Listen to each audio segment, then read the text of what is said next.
Hello and welcome to our channel Smart Studies Sahanpur. Before starting this video, I would request you to like, subscribe and share if you have not subscribed yet this channel. And this lecture is for class 12. Chapter number 1, lecture number 2. And the topic to be discussed today are objectives of management and secondly the importance of management. यही दो topic हैं जिन पे आज हम discuss करेंगे. सो पहले start करते हैं ऑब्जेक्टिव्स ऑफ मैनेजमेंट. हर ऑर्गेनाइजेशन के, हर कंपनी के, हर इंसान के लाइफ में जब वो काम करता है तो तीन तरीके से वो पूरी दुनिया के साथ इंटरेक्ट करता है. ऑर्गेनाइजेशन में, सोशली और फिर पर्सनली. तो सबसे पहले ऑर्गेनाइजेशन की बात करते हैं. ये क्लास 11th में भी है वैसे topic, but still I would recommend you कि ऑर्गेनाइजेशन ऑब्जेक्टिव, जैसे कोई नई दुकान खुलती है, जैसे कोई नई फैक्ट्री खुलती है, जैसे कोई नया काम खुलता है, सबसे पहले वो किस चीज की तरफ फोकस करते हैं? सर्वाइव की तरफ. कि बेसिक है हमारा सर्वाइवल हो जाए. सर्वाइवल का मतलब क्या हुआ कि जितना हमारा खर्चा है उतनी हमारी एटलीस्ट कमाई हो जाए. भले ही हमारा प्रॉफिट ना हो, बट जहां आज हम है एटलीस्ट वहां पे हम स्टैंड कर पाए, वहां पे हम सर्वाइव कर पाए. तो बेसिक ऑब्जेक्टिव क्या है? फर्स्ट वाला ऑर्गेनाइजेशन में सर्वाइवल. सेकंड, उसके बाद वक्त के साथ जब खर्चे बढ़ते हैं तो सिर्फ सर्वाइवल ही काफी नहीं है, वक्त के साथ हमें थोड़ा पैसा भी कमाना पड़ेगा. क्यों? इलेक्ट्रिसिटी का बिल आएगा, ट्रांसपोर्टेशन का बिल आएगा और भी बहुत सारे एक्स्ट्रा खर्चे होंगे, घरे खर्चे भी हैं जो सब पूरे करने हैं. वो कैसे पूरे हो सकते हैं? प्रॉफिट से.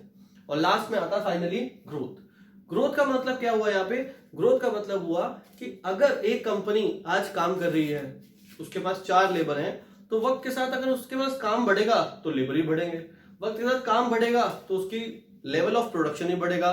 वक्त के साथ अगर काम बढ़ेगा तो अगर आप देख सकते हैं तो नंबर ऑफ प्रोडक्ट्स ही सेल्स वो भी बढ़ेंगे. अगर हम बहुत छोटा सा एग्जांपल लें तो एक टाइम था जिस टाइम पे आईटीसी का बेसिक प्रोडक्ट सिगरेट ही होता था, बट वक्त के साथ आईटीसी ने बिस्किट, क्लोथ्स, नमकीन वगैरह आती हैं, सनफीस्ट के बिस्किट हो गए, डिस्कस किया हमने भी, सोप आता है उनका, क्लोथ्स आते हैं एंड अ लॉट मोर. तो वक्त के साथ उन्होंने बहुत सारे प्रोडक्ट्स को ऐड ऑन किया है. ये किस चीज का साइन है? ये साइन है ग्रोथ का. तो बेसिक 3 सब पार्ट्स है किसके? ऑर्गेनाइजेशनल ऑब्जेक्टिव के. ये कौन कौन से हैं? Survival, profit and growth. तो ये ऑर्गेनाइजेशनली हर कंपनी, हर दुकान इसी बारे में सोचता है. उसके बाद आता है हमारे पास सोशल ऑब्जेक्टिव. सोशल ऑब्जेक्टिव क्या है? सबसे पहले using environment friendly method of production. तो सोशली देखो, अगर हर कंपनी सोसाइटी में काम कर रही है तो सोसाइटी में जब वो काम करेगी तो उसे कहीं ना कहीं सोसाइटी के बारे में देखना है. अगर सोच के देखिए आपकी फैक्ट्री से इतना धुआं निकलता है कि आसपास के लोगों को ब्रीदिंग प्रॉब्लम हो रही है, तो इट्स नॉट गुड. तो कहीं ना कहीं पब्लिक जो है ओपोज करेगी, पब्लिक जो है आपके खिलाफ बात करेगी. तो सबसे पहले कौन सा मेथड होना चाहिए आपका? Using environment friendly method of production. Second आता है providing jobs to weaker section of society. As per आप नो कि इंडिया में, हमारे कंट्री में कुछ वीकर सेक्शन माने जाते हैं, तो उनको अगर जॉब मिल दे रहे हो आप तो बहुत अच्छी बात है. देखो, एक बंदा पहले ही डिजर्विंग है तो उसे कहीं पे भी जॉब मिल जाएगी, बट जो बेचारे वीकर वाले हैं जिन्हें कोई जॉब नहीं दे रहा, अगर आप उनको जॉब देते हो तो सोसाइटी में बहुत अच्छी इमेज आती है. जैसे अगर आप देखें, सलमान खान का एक ऑर्फनेज है जिसका नाम है बीइंग ह्यूमन. वहां पे वो फीमेल्स के लिए कहीं ना कहीं उनकी मदद करते हैं. ऐसे युवराज सिंह ने खोला है रिगार्डिंग कैंसर पेशेंट्स. और भी बहुत सारे जो एक्टर एक्ट्रेसेस हैं, इन लोगों ने अपने ऑर्फनेज खोले हुए हैं, इन्होंने अपने हेल्प ओल्ड एज सेंटर्स खोले हुए हैं. उसका रीजन क्या है? कहीं ना कहीं वो क्या कर रहे हैं? सोशली मदद कर रहे हैं. अभी रिसेंटली लॉकडाउन चल रहा है तो आपने सुना होगा अक्षय कुमार ने 25 करोड़ रुपीस डोनेट किए, सलमान खान ने 25,000 लेबर्स की हेल्प करी एंड अ लॉट मोर. तो ये सब क्या हो रहा है? ये बुरे वक्त में सोसाइटी की मदद कर रहे हैं. ये सब क्या है? सोशल ऑब्जेक्टिव है. अगला है providing basic amenities to employees like school, hospital etcetera. वो ऐड देखिए आप सबने पॉलिसी बाजार की, कि एक बार का अगर हॉस्पिटलिटी, भगवान न करे किसी को होते किसी के परिवार में, तो जितनी जिंदगी भर की सेविंग्स हैं वो सब खत्म हो जाएंगी. बट आपको पता है गवर्नमेंट भी और कुछ प्राइवेट सेक्टर्स भी, उनके अपने हॉस्पिटल्स हैं, प्राइवेट कंपनीज भी हैं और हॉस्पिटल्स भी हैं. तो साथ साथ आप लोगों को कवर भी करते हैं काम के लिए, और साथ साथ अगर आपको या आपके परिवार में किसी को भी मेडिकली कुछ हो जाता है तो वो आपको हॉस्पिटैलिटी की सर्विस देंगे बहुत सस्ते प्राइस पे. जैसे मेडिकल इंश्योरेंस वो आपका फ्री में कर देते हैं. ऐसे मैं एक बहुत अच्छा कंपनी जानता हूं, आईसीआईसीआई बैंक या फिर एचडीएफसी बैंक, दोनों की मैं बात करूं. The moment you join the job, आपका 5 लाख रुपीज का मेडिकल इंश्योरेंस हो जाता है, आपका, आपके पेरेंट्स का, या आपसे आपकी जो फैमिली है उनका आपके साथ अटैच हो जाता है। तो 5 लाख तक का अगर कोई भी प्रॉब्लम है तो ये बैंक्स आपके कवर, क्योंकि इनकी इंश्योरेंस सेक्टर भी है, अगर ये बैंकिंग सेक्टर है तो इनका इंश्योरेंस भी है।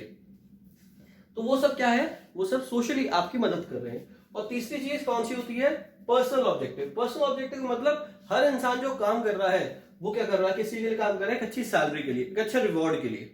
तो सबसे इंपॉर्टेंट जो माना जाता है आज के टाइम पे वो है पर्सनल ऑब्जेक्टिव या फिर पर्क्स। ये पर्क्स क्या होते हैं, पर्क्स कहते हैं सैलरी इन काइंड को। जो कैश में मिलेगी वो तो सैलरी हो गई, जो काइंड में मिलेगी उसे सैलरी इन काइंड नहीं कहते, उसके एक वर्ड बना है पर्क्स। एग्जाम्पल के तौर पे बड़ी बड़ी कंपनीज में एक फैसिलिटी होती है, पिक एंड ड्रॉप फैसिलिटी। एक कैब आती है आपके घर के नीचे और वहां से आपको पिक करती है, जब काम खत्म हो जाएगा आपको वहीं पे ड्रॉप कर देगी। ये फैसिलिटी दिल्ली साइड में या बैंगलोर साइड में बहुत ज्यादा चलती है। उसका रीजन ये है कि वहां पे काम करने के लिए मेल्स भी हैं, फीमेल्स भी हैं। चलो मेल लोग तो कहीं ना कहीं अपना अरेंजमेंट कर लेते हैं, बट फीमेल्स के पेरेंट्स थोड़े से कंजर्वेटिव होते हैं अपने बच्चों को लेके। रीजन यही है कि थोड़ा सा सोसाइटी एंड ऑल आपको पता ही है। तो उस रिगार्डिंग एक कार आपको पिक करके जा रही है, सेफली आपको ऑफिस तक पहुंचा रही है, पिक कर रही है और घर तक पहुंचा रही है। अगर आपका बच्चा लेट भी हो जाएगा तो आपको कभी डर नहीं लगेगा, क्योंकि आपको पता है कंपनी कार में है, आपको पता है कंपनी के लोग उसके साथ हैं, अकेले नहीं है वो। तो यही बोलते हैं हम पर्क्स। ऐसे और भी फैसिलिटीज होती है, like mobile phone facility, laptop facility, और बहुत सारी है इसमें। जैसे किसी को रहने के लिए घर, जैसे आपने कहा होगा रेलवे में अगर आपको जॉब लगती है तो रेलवे वाले एक फ्री में एक क्वार्टर दे देते हैं रहने वाला, वो वाला नहीं जो आप सोच रहे हैं। तो वो क्या बनेगा, वो एक पर्क्स में आता है। नेक्स्ट है पीयर रिकग्निशन। ये वर्ड बड़ा अजीब सा है, बट कहीं ना कहीं इसका मतलब क्या होता है पीयर रिकग्निशन का। पीयर रिकग्निशन का मतलब होता है कि आपके फ्रेंड्स के बीच में या आपके कलीग्स के बीच में एक डिफरेंट इमेज बनाई जाएगी। कैसे समझाते हैं, सभी लोग काम कर रहे हैं, उसके बीच में एक एम्प्लॉय ऑफ द मंथ आ गया। एम्प्लॉय ऑफ द मंथ कौन होगा, जो सबसे अच्छा काम करेगा, उसको बोलेंगे एम्प्लॉय। तो उसकी पिक्चर लगा दी या उसको एक ट्रॉफी दे दी छोटी सी। वो ट्रॉफी की अहमियत इतनी नहीं है जितनी उसकी इज्जत की अहमियत है। जैसे इसमें सेम एक मूवी आई थी स्टूडेंट ऑफ द ईयर, तो उसमें एक टैग मिलता है बच्चे को स्टूडेंट ऑफ द ईयर। तो वो क्या है, पीयर रिकग्निशन, कि आपके पीयर्स में, पीयर्स मतलब आपके जो कलीग्स हैं उनके बीच में आपकी एक पहचान बन जाती है, आपको रिकॉग्नाइज किया जाता है। अगला है पर्सनल ग्रोथ एंड डेवलपमेंट। वक्त के साथ हर इंसान चाहता है कुछ ग्रोथ हो। जब बच्चा छोटा होता है वक्त के साथ उसका as per height, mind, as per the physical and mental strength उसकी ग्रोथ होती है, और यही ग्रोथ उसको आगे डेवलप करती है। हर इंसान चाहता है ये। तो कहीं ना कहीं एक कंपनी में जब आप काम करते हो तो आप चाहते हो कि आपकी पर्सनल ग्रोथ एंड डेवलपमेंट होनी चाहिए। नेक्स्ट आता है इसमें topic importance of management. Importance of management में बहुत सारे पॉइंट्स ऐसे हैं जो कि रिलेट करते हैं कैरेक्टरिस्टिक ऑफ मैनेजमेंट में। तो पहले एक बार समझते हैं, management helps in achieving group goals. तो हमने पढ़ा था मैनेजमेंट जो है वो एक इंसान का काम नहीं है, एक इंसान अकेला सब कुछ मैनेज नहीं कर सकता। तो वो कब काम करते हैं, हमेशा ग्रुप में काम करते हैं। जब ग्रुप में काम करेंगे तो कहीं ना कहीं इंडिविजुअल ग्रुप की भी काम होगा, तो कंपनी का जो ओवरऑल ग्रुप है उसका भी। तो मैनेजमेंट ये करता है, कोशिश करता है, हेल्प करता है अचीविंग ग्रुप गोल में, कि जितने भी लोग वहां काम कर रहे हैं कि कितने ग्रुप्स हैं। जैसे फॉर एग्जांपल कंपनी को हमने 5-6 डिपार्टमेंट्स में बांट दिया, purchase department, sale department, finance department, packing department. तो अगर सभी डिपार्टमेंट के गोल अचीव हो रहे हैं तो अल्टीमेटली कंपनी का गोल भी अचीव होगा। तो ये क्या है, कौन हेल्प कर रहा है इसमें, मैनेजमेंट। सेकेंड है मैनेजमेंट इंक्रीजेस एफिशिएंसी।